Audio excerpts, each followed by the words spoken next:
அன்பு நண்பர்களே, அனைவருக்கும் அன்னை சமையலுமாவின் அன்பான வணக்கங்கள். இன்றைக்கி அன்னை சமையலில் பார்க்க போகிறது சூப்பரான வெரைட்டி ரைஸுங்க. முட்டைகோஸ் சாதம் ஒரு 10 நிமிஷத்துல செஞ்சு முடிச்சிடலாம். கடாயில் தேவையான அளவு எண்ணெய், 2 பட்டை, 1/2 டீஸ்பூன் சோம்பு, கொஞ்சம் கருவேப்பிலை, ஒரு வெங்காயத்தை சேர்த்துக்கலாம்.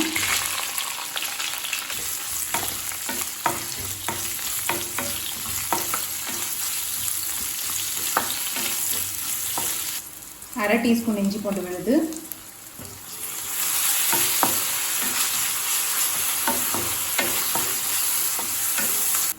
அடுத்தது 1 டீஸ்பூன் மிளகாய்த்தூள், 1/2 டீஸ்பூன் தனியாத்தூள், 1/2 டீஸ்பூன் கரம் மசாலா, கொஞ்சம் காஷ்மீர் மிளகாய்த்தூள். இது கலருக்காக தாங்க நான் சேர்க்குறேன். நீங்கள் விருப்பப்பட்டா சேர்த்துக்கலாம், இல்லைன்னா வேண்டாம்.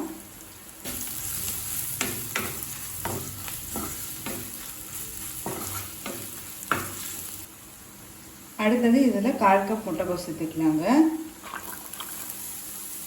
தேவையான அளவு உப்பு,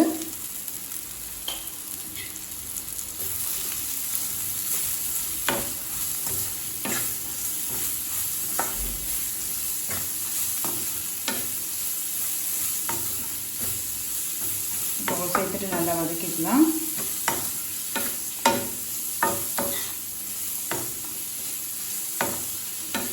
இப்போ மூடி போட்டு முட்டைகோஸ் வேகிற வரைக்கும் வெயிட் பண்ணலாம்.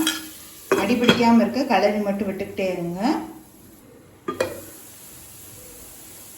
இப்போ முட்டைகோஸ் பாருங்கள் நல்லாவே வெந்துருச்சு. அடிப்பிடிக்காமல் இருக்க கலரி விட்டுக்கிட்டே இருங்க. முட்டைகோஸை மெல்லிசாக நறுக்கிட்டிங்கன்னா சீக்கிரம் வெந்துடும்.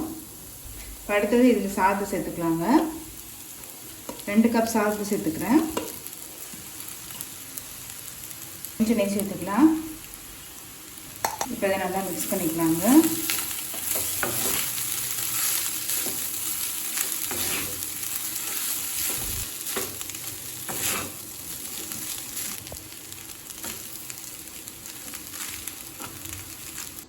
கொஞ்சம் கொத்தமல்லி சேர்த்துக்கலாம்.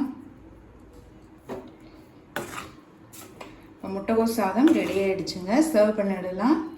இப்போ சுவையான முட்டைகோஸ் சாதம் ரெடி ஆகிடுச்சு. ரெசிபியை ட்ரை பண்ணி பாருங்கள், கண்டிப்பாக உங்களுக்கே பிடிக்கும். ரெசிபி பிடிச்சிருந்ததுன்னா வீடியோவை லைக் பண்ணுங்கள், கமெண்ட் பண்ணுங்கள், ஷேர் பண்ணுங்கள். இது வரைக்கும் அன்னை சமையல் சேனலை சப்ஸ்கிரைப் பண்ணாதவங்க மறக்காமல் சப்ஸ்கிரைப் பண்ணுங்கள். தேங்க்யூ.